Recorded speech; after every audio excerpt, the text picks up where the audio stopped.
Good morning all of you. Good morning sir. Good morning बेटा, good morning. आवाज आ रही है मेरी सही से? Yes sir.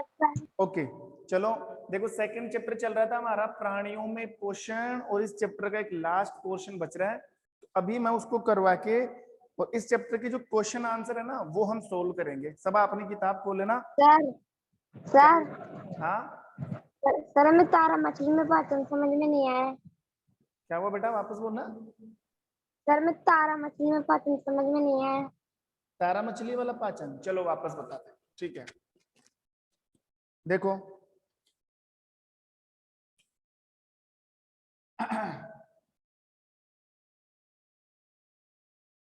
तारा मछली में पाचन। देखो ये मैंने दो एग्जांपल लिए थे और मैंने उन जीवों की बात की थी, उन ऑर्गेनिज्म की बात की थी जिनके अंदर आहार नाल नहीं बनी होती है। मैंने कहा था कुछ ऐसे भी जीव होते हैं जिनके अंदर आहार नाल नहीं होती, उनका शरीर एक ही कोशिका से बना हुआ है और वो भी पाचन करते हैं। जिनकी बॉडी एक ही कोशिका से बनी हुई ना, जिनका शरीर एक ही कोशिका से बना हुआ है, वो भी पाचन करते हैं, अपने एक कोशिका से बने हुए शरीर को ही काम में लेते हैं। जैसे मैंने दो एग्जाम्पल लिए थे, एक तो अमीबा वाला एग्जाम्पल लिया था और एक एग्जाम्पल लिया था तारा मछली वाला, ठीक है। तो तारा मछली वाला मैं फिर से समझा देता हूँ। ये आप ध्यान दोगे कि तारा मछली में कोई आहार नाल नहीं होती। दूसरी बात, तारा मछली कोई मछली नहीं है, तारा मछली कोई मछली नहीं है, ये कोई दूसरा जानवर है, ठीक है।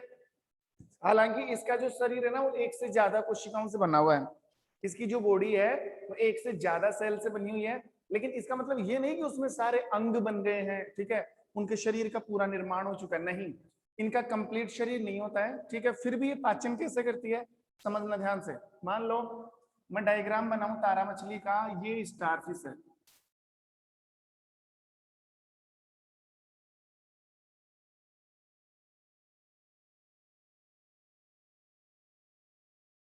ये लो। ये क्या है? स्टारफिश। अब यहां से आपको मैं पूछूं, बताओ जो तारा मछली है उसका मुंह कहां पर है?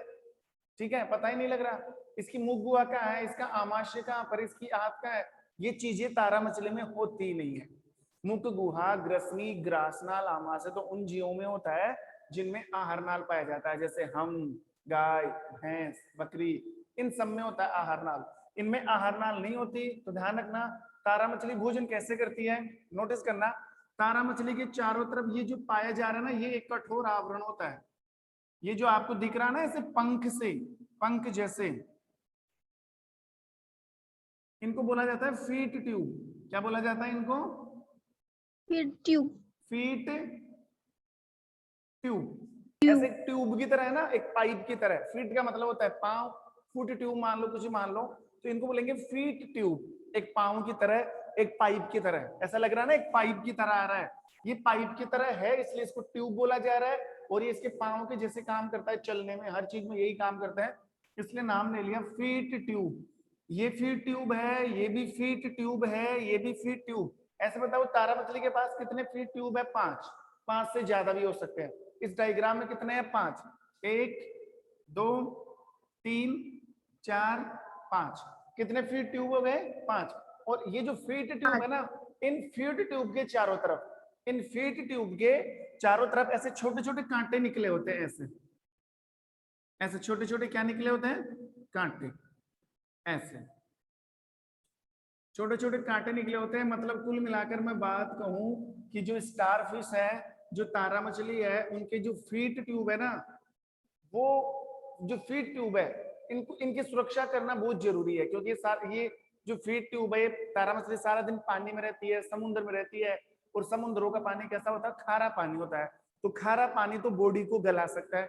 हम ज्यादा से ज्यादा बताओ, हम कभी, आप भी कभी नहाए हो स्विमिंग स्विमिंग पूल वगैरह के अंदर, या अपने घर के आसपास जो भी पानी का तालाब बना हुआ है, जिसको हौद वगैरह बोलते हैं, तो हम ज्यादा देर तक पानी में नहीं रह सकते। ज्यादा से ज्यादा अगर हम 2 घंटे पानी में कंटिन्यू नहा ले तो हमारी बॉडी गलने लग जाती है, ऐसे अजीब सी बॉडी हो जाती है। वो तो कब है? जब हम शुद्ध पानी में नहाते हैं। अगर सोचो हम समुद्र के पानी से 2 घंटे नहा ले तो हमारी तो हालत खराब हो जाए, हमारी तो बॉडी गल जाए, पूरी की पूरी बॉडी गल जाए, क्योंकि समुद्र के पानी में क्या होता है? नमक, खारा पानी होता है, और वो जो सोल्ट है, वो जो नमक है, वो हमारी स्किन को खराब करता है। तो सोचो समुद्र में तो बहुत सारे जीव जंतु रहते हैं, उनकी बॉडी भी तो खराब हो सकती है ना, बिल्कुल खराब हो सकती है, लेकिन उनकी बॉडी के चारों तरफ समुद्र के पानी में पाए जाने वाले जितने भी जीव हैं उनके शरीर के चारों तरफ एक कठोर आवरण पाया जाता है। ठीक उसी प्रकार तारा मछली के चारों तरफ भी, तारा मछली के चारों तरफ भी जो कांटे जैसे स्ट्रक्चर है ना, इसके साथ एक कठोर आवरण बना होता है। ये चारों तरफ बिल्कुल एक कठोर आवरण है जो हर वक्त तारा मछली की क्या करता रहता है, सुरक्षा करता रहता है। और वो जो कठोर आवरण बना हुआ है वो किसका बना हुआ है, CaCO3, CaCO3, और इसका नाम है calcium carbonate.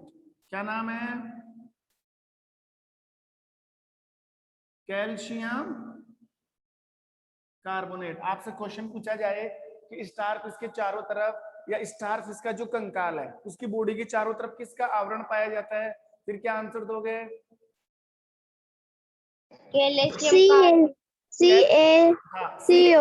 Calcium carbonate, calcium calcium CaCO calcium का CaCO3 क्या है ये, वापस बोलो। CaCO3 कैल्शियम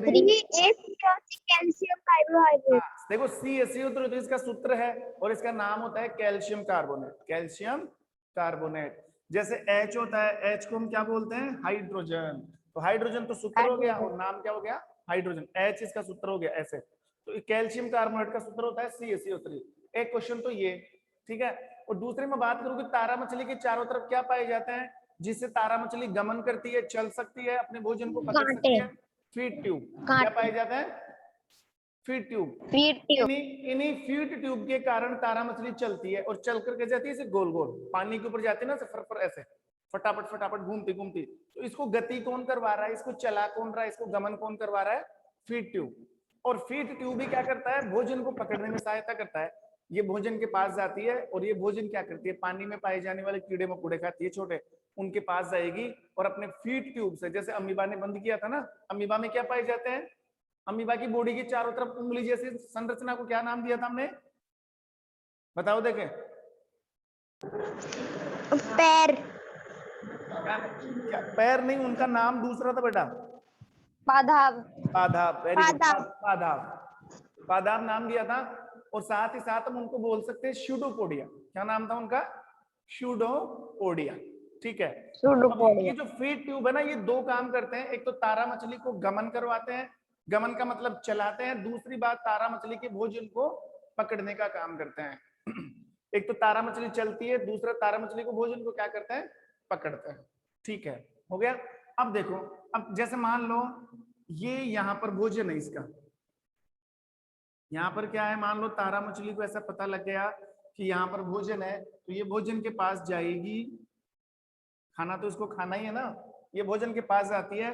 और ये जो फीड ट्यूब है ना, ये फीड ट्यूब से अब इस भोजन को क्या कर लेती है, बिल्कुल बंद कर लेती है। ये इसके फीड ट्यूब ऐसे सीधे हो सकते हैं, तो इसके जो फीड ट्यूब है वैसे फोल्ड भी तो हो सकते हैं ना, ऐसे सीधे हैं तो मुड़कर पास पास भी तो आ सकते हैं, बिल्कुल ही ला सकती है ये, इनको ऐसे पकड़ लेगी इसको। अब ये भोजन बाहर तो जा नहीं सकता, अब क्या होगा, इस भोजन का क्या किया जाएगा, अब ये वाला जो पॉइंट दिख रहा ना आपको, ये वाले पॉइंट्स, ये वाले जो पॉइंट्स है, यहां से कोई सा भी पॉइंट ले लो, अगर भोजन यहाँ पर है तो ये वाला पॉइंट काम में आएगा।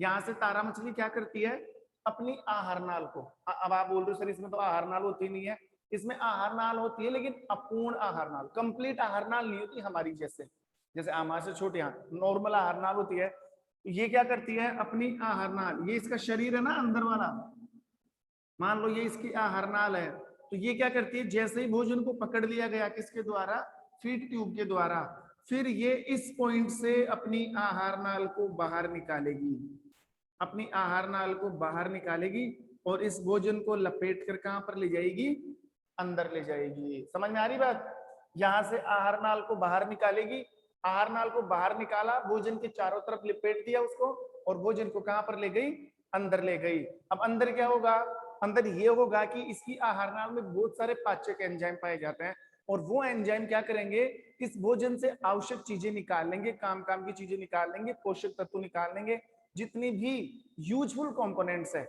सब के सब ले लेगी, और जो कचरा बच गया ना, जो कचरा बच गया उसको आहार नाल वापस इस पॉइंट से कहां पर छोड़ देगी, बाहर पानी के अंदर। इस पॉइंट से भी छोड़ सकती है, इससे भी और इससे भी छोड़ सकती है। ऐसे तारा मछली या स्टार फिश अपने फूड का इंतजाम करती है, अपने भोजन का पाचन करती है, किसके द्वारा? फीड ट्यूब और आहार नाल के द्वारा। समझ गए? अब कोई क्वेश्चन इसके अंदर समझ में आया कि नहीं आया? तुषार, कुणाल, अनुष्का, अभय? Yes sir. अब देखो इस चैप्टर का एक लास्ट पॉइंट बच रहा है, और वो है घास खाने वाले जंतुओं में पाचन। गाय में, भैंस में, बकरी में, ऊंट में, इन सब में पाचन कैसे होता है? घोड़ा, इन सब में पाचन कैसे होता है, ये हमें देखना है, तो ध्यान देना।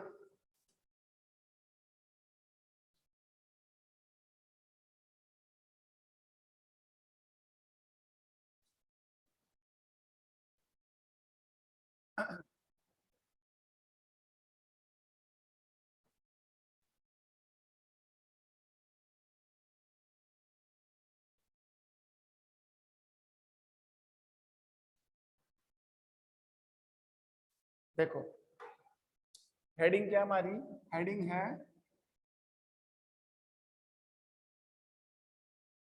घास खाने वाले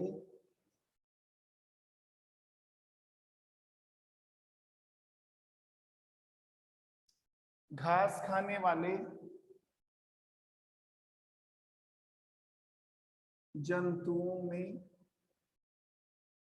पाचन। घास खाने वाले जंतुओं में पाचन, ये हमें पढ़ना है। और घास खाने वाले जंतु आप सब जानते हो, जो घास खाते हैं, जैसे गाय है, भैंस है, भेड़ है, बकरी है। तो घास खाने वाले जितने भी जंतु ना, उनमें पाचन कैसे होता है, और इसको अलग से क्यों पढ़ाया जा रहा है? क्योंकि हमारे पाचन में, जो मैं मानव की बात करूं, हमारे पाचन में और जो दूध देने वाले होते हैं, जो दुधारू पशु होते हैं, उनमें पाचन में थोड़ा सा फर्क होता है। हालांकि इनमें कंप्लीट आहार नाल है, इनमें पूरी आहार नाल बनी हुई है, लेकिन हमारे पाचन में और इनके पाचन में क्या आ जाता है? बहुत ज्यादा फर्क आ जाता है। अब कैसे आ जाता है? सुनना ध्यान से, नोटिस करना। देखो, जो घास खाने वाले जो जंतु है, जो घास वाले जंतु है, कुछ भी एग्जाम्पल ले लो। आप तो एक एग्जाम्पल ले लो, गाय ले लो, चलो मान लो, भैंस ले लो, कुछ भी ले लो। हमने एक एग्जाम्पल ले लिया गाय का। अब मैं बात कर रहा हूँ गाय की। चाहे गाय हो, चाहे भैंस हो, चाहे भेड़ हो, बकरी, ये क्या करते हैं? जब भी इनको खाना डाला जाता है, और इनका खाना क्या होता है? चारा। चारा ही होता है। जब भी हम इनको खाना डालते हैं, जब भी हम इनको चारा डालते हैं, तो ये क्या करते हैं? फटाफट खाते हैं। आपने भी नोटिस किया होगा, जैसे इनको चारा डाला, बस फटाफट फटाफट खाने में लग गए। हमारी तरह नहीं खाते, एक निवाला तोड़ा, चबाया, आराम से खा रहे हैं। इनको क्या होता है? एक साथ अपना पेट भरना रहता है, और ये ऐसा जरूरी है करना। अब जैसे ही गाय या भैंस को खाना डाला, ये क्या करते हैं? उस पूरे भोजन को एक साथ खाएंगे, खाएंगे, खाएंगे, खाएंगे, और पूरा भोजन कहाँ चला जाएगा? अंदर। अब जैसे ही अंदर जाएगा, जैसे ही अंदर जाएगा, तो ध्यान रखना, इनका आमाशय 4 भागों में बटा होता है। पहली बात नोटिस करने वाली, इनका आमाशय, कौन किनका आमाशय? घास वाले जंतुओं का, या दूध देने वाले जंतुओं का, गाय का। इनका आमाशय 4 भागों में बटा होता है। 4 भागों में बटा होता है। समझ में आ रही बात? इनका आमाशय कितने भागों में बटा होता है? 4 भागों में, ठीक है। और ये क्या करते हैं? जो इन्होंने जैसे ही इनको खाना डाला, ये फटाफट खाना खाएंगे, और सारा खाना प्रथम आमाशय में इकट्ठा कर देते हैं। आमाशय के एक भाग में, मान लो हमने गाय और भैंस को क्या डाल दिया? चारा। अब ये गाय क्या करेगी? इस चारे को खाएगी, फटाफट फटाफट फटाफट इस चारे को खाएगी, और पूरा का पूरा चारा ले जाकर इकट्ठा कर देगी आमाशय के पहले भाग में। आमाशय के 4 भाग है ना, तो ये जो चारा है, इस चारे को ले जाकर इकट्ठा करेगी प्रथम आमाशय के अंदर। प्रथम, समझना ध्यान से, प्रथम आमाशय को, प्रथम आमाशय में इसको इकट्ठा कर देती है, पूरे भोजन को। सबकी बात है, ये गाय की बात नहीं है, भैंस भी ऐसा ही करती है, भेड़ भी, बकरी भी, ऊंट भी, घोड़ा भी, सब कुछ, ठीक है। प्रथम आमाशय में इकट्ठा कर देती है, और इस प्रथम आमाशय को क्या बोला जाता है? रुमेन। प्रथम आमाशय को क्या बोला जाता है? रुमेन कहा जाता है, रुमेन। तो सारा का सारा भोजन इकट्ठा कर दिया गया किसके अंदर? रुमेन के अंदर। और ये जो भोजन है ना, ये भोजन, ये प्रथम आमाशय का नाम है रुमेन। तो और ये जो भोजन प्रथम आमाशय में आकर इकट्ठा हुआ है, प्रथम आमाशय में जो भोजन इकट्ठा होता है, प्रथम आमाशय में जो भोजन आया है उस भोजन को बोला जाता है जुगाल। जुगाल, या इसका एक और नाम है कंड, या तो जुगाल या फिर इसका एक और नाम है कंड। ठीक है, कंड बोल दो या जुगाल बोल दो। अब ध्यान देना, एक बार वापस समझना। घास खाने वाले जंतु जैसे गाय और घास खाने वाले जंतु जैसे गाय, ठीक है। अब गाय है, गाय क्या खाती है? चारा, ठीक है। और मैंने बता दिया कि जो गाय है, भैंस है, भेड़ है, बकरी है, ये क्या करती है? अपने भोजन को फटाफट खाती है। इस गाय ने इस चारे को फटाफट खा लिया और इस भोजन को कहां पर ले जाकर इकट्ठा कर दिया? प्रथम आमाशय में। कहां पर ले जाकर इकट्ठा कर दिया?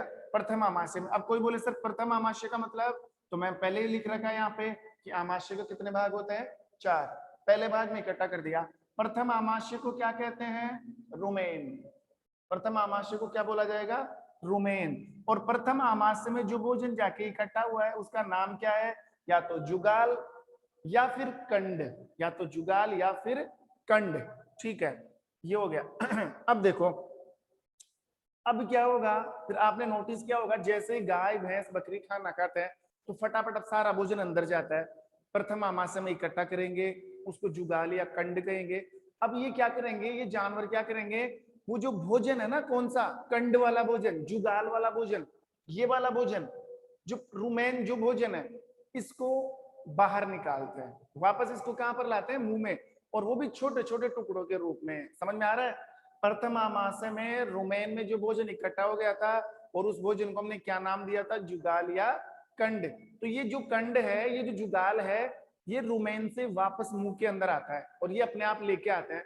फिर ये जो जुगाल है, छोटे छोटे टुकड़ों के रूप में, छोटे छोटे पिंडों के रूप में मुंह में आता रहता है और ये जानवर क्या करते रहते हैं? उसकी जुगाली करते रहते हैं, उसका पाचन करते रहते हैं। एक छोटा सा टुकड़ा, एक जुगाल वापस मुंह में लेके आ गए, अब उसको बैठे बैठे आराम से उसकी जुगाली करेंगे, पाचन करता रहेंगे। जैसे ही पाचन कंप्लीट होगा, दूसरा जुगाल निकल के आएगा, फिर उसका पाचन होगा, तीसरा कंड निकल के आएगा, फिर उसका पाचन होगा, चौथा कंड निकल के आएगा, फिर उसका पाचन होगा। ऐसे तो ये क्या करते हैं? बार बार इसको मुंह में ला ला के पाचन करते रहते हैं और इस क्रिया को बोला जाता है जुगाली करना। और ऐसे जानवरों को बोला जाता है रूमिनेंट। देखो यहां से समझना, भोजन कहां पर आया? प्रथम आमाशय में। प्रथम आमाशय को क्या बोला जा रहा है? रुमेन। और प्रथम आमाशय में जो भोजन इकट्ठा हुआ उसका क्या नाम है? जुगाल या फिर कंड। जुगाल या फिर कंड। अब यहां से क्या होगा? ये जो जुगाल है ना, जुगाल, जुगाल का मतलब, जुगाल का मतलब है भोजन छोटे छोटे टुकड़ों में इकट्ठा हो जाता है प्रथम आमाशय में। जुगाल छोटे छोटे टुकड़े, छोटे छोटे कंड से बन जाते हैं, टुकड़े से बन जाते हैं। ठीक है, अब ये जो जुगाल है ना, इसको वापस किस में लाया जाएगा? मुंह के अंदर। कहां पर लाया जाएगा? मुंह के अंदर। अब आपने देखा होगा, गाय भैंस जब पूरा खाना खा लेती है तो आराम से बैठ जाती है, फिर मुंह चलाती रहती है, फिर हम उसको बोलते हैं जुगाली करना। ऐसे गाय भैंस मुंह चलाती रहती है, और मुंह नहीं चला रही, वो क्या कर रही है? जो उसके आमाशय में जो जुगाल था ना, उसको मुंह में लेके आई है और बैठी बैठी उसका पाचन कर रही है, और उसे हम बोलते हैं जुगाली करना। फिर ये मुंह में आएगा और ये जो जानवर है इसका क्या करते रहेंगे? पाचन। और इस प्रक्रिया को हम क्या बोल देते हैं? जुगाली करना। जुगाली करना। और ऐसे जानवरों को, कैसे जानवरों को? जो घास खाने वाले जंतु है, जो इस तरीके से अपने पाचन की प्रक्रिया को पूरी करते हैं, इन जानवरों को क्या बोला जाता है? इन जानवरों को बोला जाता है रूमिनेंट। रूमिनेंट या फिर रोमंथन। रोमंथन, रूमिनेंट ना ना ना ना, जुगाली करना को बोला जाता है रोमंथन। रूमिनेंट कहते हैं इनको। और जुगाली करने वाली प्रक्रिया को क्या बोलते हैं? रोमंथन। ओके, इतना लंबा चौड़ा मैटर है, मुझे पता है, नहीं पल्ले पड़ा, नहीं समझ में आया आप लोगों को। फिर से आते हैं, एक बार ध्यान देना। अब कुछ कुछ नॉलेज तो तुम्हारे दिमाग में है ही ना, अब नोटिस करना। हम क्या पढ़ रहे हैं? हम पढ़ रहे हैं घास खाने वाले जंतुओं में पाचन। कोई बोले सर क्यों? ये तो हमारे जैसे होते हैं, इनकी भी आहार नाल होती है, लेकिन हम ऐसा थोड़ी करते हैं। हम कौन सा एक साथ खाना खा लेते हैं, पेट में से वापस मुंह में लाएंगे? हम कौन सा बैठे बैठे जुगाली करेंगे? हमारा खाना एक बार नीचे चला गया, वापस नहीं आता। वापस आता है तो उल्टी के रूप में आता है, जो हर बार नहीं होती। ठीक है, तो यहाँ पर क्या हो रहा है? घास खाने वाले जंतुओं में पाचन। एग्जाम्पल के तौर पर गाय है, भैंस है, भेड़ है और बकरी है। ठीक है, अब देखो, घास खाने वाले जंतु का एक एग्जाम्पल मैंने उठा रखा है, किसका? गाय का। किसका एग्जाम्पल ले रखा है? गाय। तो गाय, मान लो गाय का भोजन क्या होता है? चारा। गाय का भोजन क्या होता है? चारा। तो गाय क्या करेगी? पूरे चारे को, इससे पहले ध्यान रखना, जो घास खाने वाले जंतु होते हैं उनके आमाशय के कितने भाग होते हैं? 4। आमाशय के कितने पार्ट होते हैं? 4 भाग होते हैं। चार ठीक है। भाग। अब ये क्या करेंगे? चारा, पूरा चारा एक साथ खाएंगे, फटाफट फटाफट फटाफट पूरा चारा एक साथ खा लिया, कंप्लीट भोजन। और ये जो चारा है, जो इनका भोजन है, ये कहां पर जाकर इकट्ठा होगा? प्रथम आमाशय। प्रथम आमाशय में, और रुमेन। प्रथम आमाशय का क्या नाम है? रुमेन। रुमेन। और प्रथम आमाशय में जो भोजन जाकर इकट्ठा हुआ है उसको क्या बोलेंगे हम? जुगाल या कंड। जुगाल। और दूसरा नाम? कंड। वेरी गुड, कंड। ठीक है। अब ये क्या करेंगे? जो जुगाल है, जो कंड है, इसको वापस छोटे छोटे टुकड़ों में कहां पर लेके आएंगे? मुंह में। देखो भोजन वापस आ रहा है, समझना ध्यान से, भोजन आमाशय से वापस इस जानवरों के मुंह में आ रहा है। ठीक है। इस जुगाल को, इस कंड को, जुगाल और कंड का मतलब होता है छोटे छोटे टुकड़ों का भोजन। ये भोजन वापस इस जानवरों के आमाशय से किस में आ रहा है? इन जानवरों के मुंह में, इन जानवरों के मुंह में। और फिर ये मुंह में क्या करेंगे? इस, ये जो भोजन वापस आया ना जुगाल वाला, इसका क्या करेंगे? पाचन करेंगे। अब मुंह से पाचन कैसे होता है? इनके मुंह में लार वगैरह होती है जिससे पाचन हो जाता है इनका। ठीक है। पाचन करेंगे। तो ऐसे जानवरों को जो मुंह में लाकर जुगाल का पाचन करते रहते हैं, इन जानवरों को क्या बोलते हैं? बताओ। ऐसे जानवरों को रूमिनेंट। ऐसे जानवरों को क्या कहा जाता है? रूमिनेंट। रुमिनेंट। और जो मुंह में लाकर पाचन करते हैं, इस क्रिया को क्या बोलते हैं? जुगाली करना। दूसरा नाम? रोमंथन। रोमंथन। दूसरा नाम क्या हो गया? रोमंथन। अब एक लास्ट बात का ध्यान रखना, लास्ट बात ये है, जो इनका प्रथम आमाशय, जो इनका प्रथम आमाशय है, उसमें कई विशेष प्रकार के जीवाणु भी पाए जाते हैं। इस प्रथम आमाशय में क्या होता है? कई प्रकार के जीवाणु भी पाए जाते हैं। ये जो जीवाणु है इस रोमेन के अंदर पाए जाते हैं, प्रथम आमाशय के अंदर पाए जाते हैं। ठीक है। और ये जीवाणु इस जुगाल या कंड का क्या करते हैं? पाचन। फिर आप सोचोगे सर इनका पाचन तो मुंह में हो रहा है, लेकिन ध्यान रखना पूरा पाचन मुंह में नहीं होता। क्या हम जो खाना खाते हैं सारा पाचन मुंह में हो जाता है क्या? नहीं होता। मुंह में थोड़ा बहुत पाचन होता है, बाकी पेट में होता है, बाकी छोटी आंत में होता है। लेकिन इनमें देखो, इनमें ज्यादातर पाचन प्रथम आमाशय में हो जाता है। मतलब आप यूं समझ सकते हो, लगभग लगभग कंप्लीट पाचन हो जाता है किसके अंदर? प्रथम आमाशय में। फिर आप सोचो इसको मुंह में क्यों लाया जाता है? थोड़ा बहुत पाचन रह जाता है, थोड़ा बहुत पाचन रह जाता है, उसको पचाने के लिए, ऊर्जा को अवशोषित करने के लिए जुगाल को कहां पर लाया जाता है? मुंह के अंदर लाया जाता है। बताओ समझ में आया कि नहीं आया? सर आया। अब सब अपनी अपनी आवाज खोल लो, जिससे मैं क्वेश्चन करूंगा वो जवाब देता जाएगा। बोर्ड पर ध्यान देना, मैं क्वेश्चन कर रहा हूं। अब है, अपनी आवाज को अनम्यूट करो, सब अनम्यूट कर लो आवाज को। अनुष्का, कुणाल, तुषार, अनुष्का, आवाज अनम्यूट का मतलब आवाज खोलनी है आपको, बंद नहीं करनी। अबे आवाज खोलो। तुषार आप भी खोलो। ठीक है। अब मेरा पहला क्वेश्चन है अभय से। अभय आप ये बताओ, रूमिनेंट किसे कहते हैं? रूमिनेंट, क्या? रूमिनेंट किसे कहते हैं? जोर से बोलना है,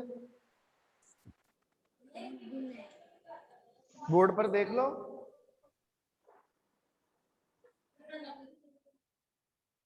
अनुष्का आप बताओ, रूमिनेंट किसे कहेंगे? अनुष्का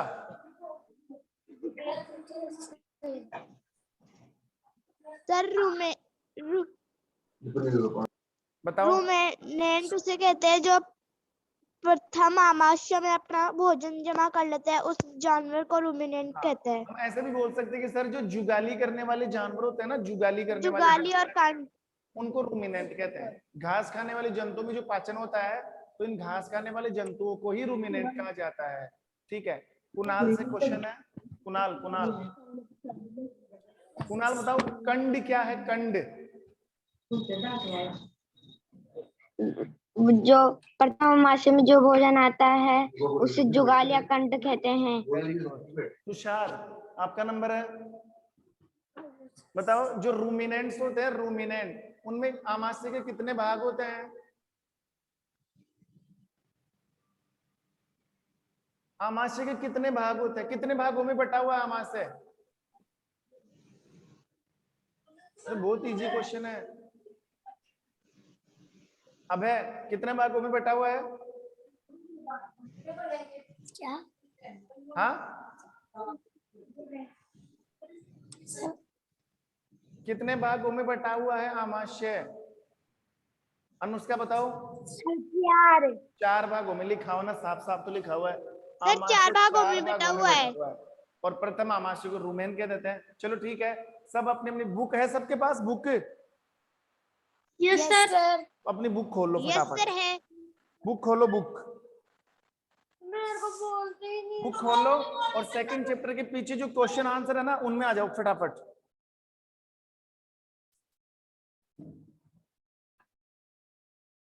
सर अभी खोल।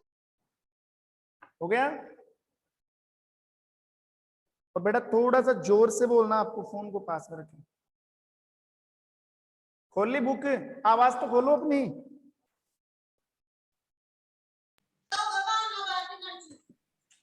सर किधर है? चैप्टर के पीछे वाले क्वेश्चन आंसर नहीं आते क्या? उनमें चलो, सेकंड चैप्टर के पीछे चलो। मिल गए? Yes sir. मिल गए? Yes sir. ठीक है, मैं पहला क्वेश्चन पढ़ता हूं।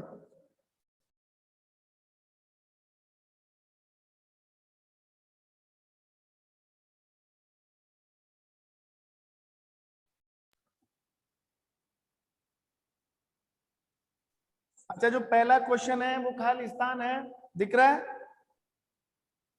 Yes sir. ठीक है। सर उचित शब्द द्वारा रिक्त स्थानों की पूर्ति करनी है आपको। और पहला क्वेश्चन ये है कि मानव पोषण के मुख्य चरण, मानव पोषण के मुख्य चरण है, बताओ क्या आएगा इनमें? अंतर्ग्रहण, मुख गुहा, नहीं नहीं नहीं नहीं नहीं, अंतर्ग्रहण, अंतर्ग्रहण, वेरी गुड। अंतर्ग्रहण, पाचन को 5 भागों में बांटा था ना, इधर देखो सुनो, पाचन को 5 भागों में बांटा था। पहला क्वेश्चन में वो आएगा, सबसे पहले अंतर्ग्रहण, अंतर्ग्रहण के बाद पाचन, नंबर 3 पर अवशोषण, नंबर 4 पर स्वांगीकरण, स्वांगीकरण और नंबर 5 पर वैक्षेपण। शाबाश, ये आएगा इसमें। ठीक है, दूसरा क्वेश्चन, मानव शरीर की सबसे बड़ी ग्रंथि का क्या नाम है? यकृत। वेरी गुड, यकृत। तीसरा क्वेश्चन, आमाशय में हाइड्रोक्लोरिक अम्ल का मतलब था HCl अम्ल। आमाशय में HCl अम्ल एवं खालिस्तान का स्राव होता है जो भोजन पर क्रिया करता है। तो HCl अम्ल कहां पर बनता है? आमाशय में। आमाशय में। तो खालिस्तान में क्या जाएगा? आमाशय। ठीक है, नेक्स्ट क्वेश्चन देखो। शुद्रांत्र की आंतरिक भित्ति पर अंगुली के समान अनेक प्रवर्ध होते हैं जो क्या कहलाते हैं? डिग्रीरोम। देखो ये मैंने बताया नहीं था, ये दीर्घरोम कहलाते हैं। क्या कहलाते हैं ये? डिग्रीरोम। दीर्घरोम क्या चीज है, मैं समझाता हूँ तुम्हें। हर चीज समझ में आनी चाहिए हमारे।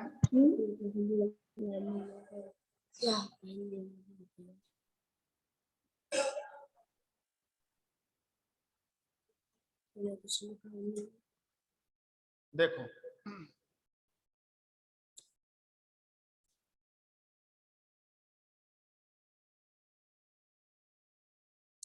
क्या पढ़ना है? दीर्घरोम। दीर्घरोम, और इनका एक और नाम होता है सूक्ष्मांकुर।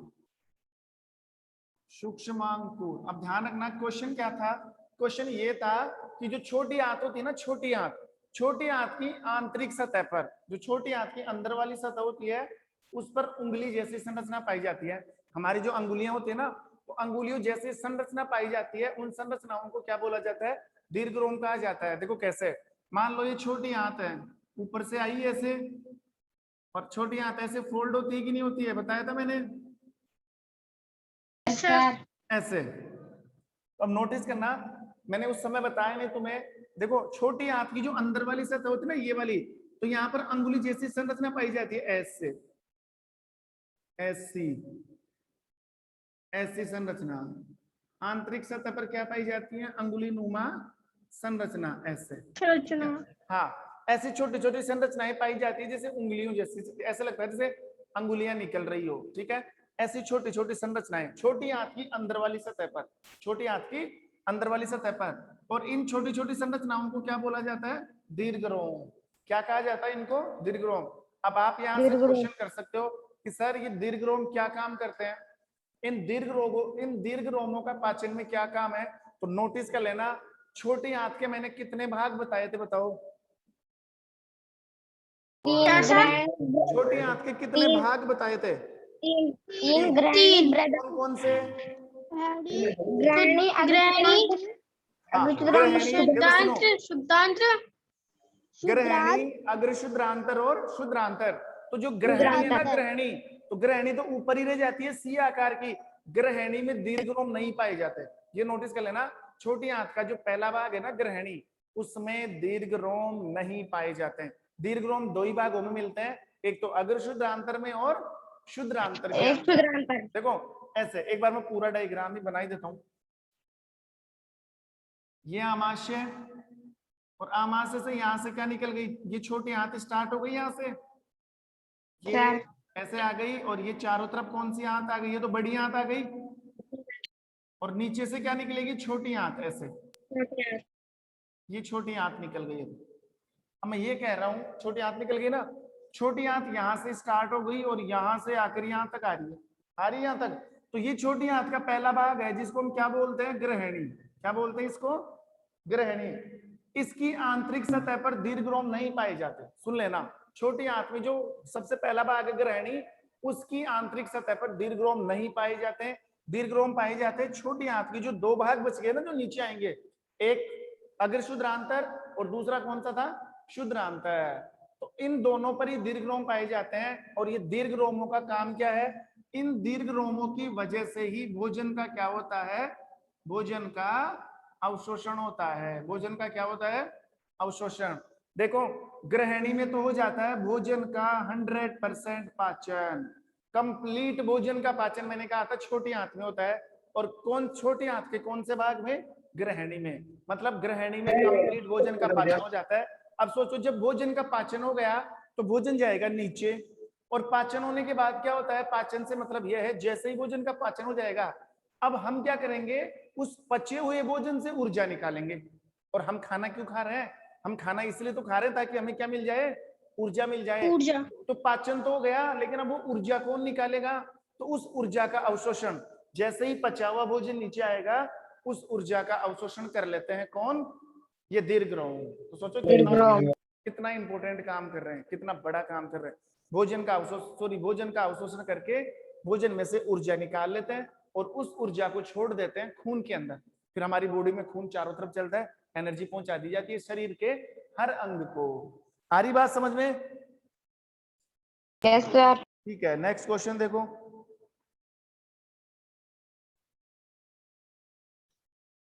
अमीबा पर अपने भोजन का पाचन किस में करता है? खाद्यदानी। खाद्यदानी। बताया था ना, अमीबा के अंदर खाद्यदानी जिसमें पाचक एंजाइम पाए जाते हैं, उसके अंदर होगा सारा काम। ठीक है, next question true and false है, सत्य और असत्य है। आपको पहचानना है कौन सी बात सत्य है, कौन सी बात असत्य है। पहला क्वेश्चन है, मंड का पाचन आमाशय में प्रारंभ होता है। मंड मतलब कार्बोहाइड्रेट। गलत है। कार्बोहाइड्रेट का पाचन कहां से स्टार्ट होता है? मुखगुआ। वेरी गुड, मुखगुआ से। आमाशय में तो प्रोटीन का पाचन स्टार्ट होता है। गलत बात है ये। दूसरा, जीभ लाला ग्रंथि को भोजन के साथ मिलाने में सहायता करती है। सत्य। Yes sir. बिल्कुल सही बात है, जीभ के अंदर लाला ग्रंथि पाई जाती है जो लाला रस छोड़ेगी और वो भोजन में मिलेगा। पित्ताशय में पित्तरस अस्थायी रूप से भंडारित होता है। सत्य। सत्य है। पित्ताशय, देखो अस्थायी रूप का मतलब ये है, क्वेश्चन क्या है? पित्ताशय में पित्तरस अस्थायी रूप से भंडारित होता है। अस्थायी रूप का मतलब ये है कुछ समय के लिए, क्योंकि पित्तरस का निर्माण कौन करता है? यकृत। यकृत। पित्तरस का निर्माण तो यकृत में होता है, इसलिए पित्तरस ज्यादा देर तक यकृत में रहता है, बाकी थोड़े समय के लिए किस में आ जाता है? पित्ताशय में। इसलिए हमने उसको बोल दिया अस्थायी रूप से संग्रहित होता है। नेक्स्ट,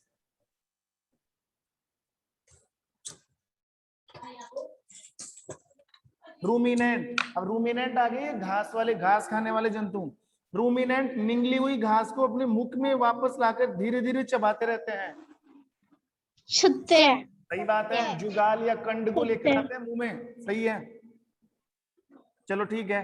अब नीचे देखो एबेसद वाले क्वेश्चन है, वसा का पूर्ण रूपेण पाचन किस अंग में होता है? आमाशय में, मुख में, शुद्रांत्र में या बृहदांत्र में?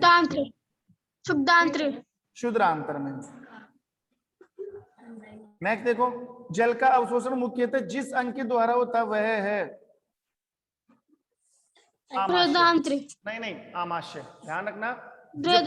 जो पानी है, अल्कोहल है, शराब वगैरह होती है ना, मैंने तुम्हें 3 ही चीजों का पाचन पढ़ाया है, एक तो कार्बोहाइड्रेट का, एक प्रोटीन का और वसा का।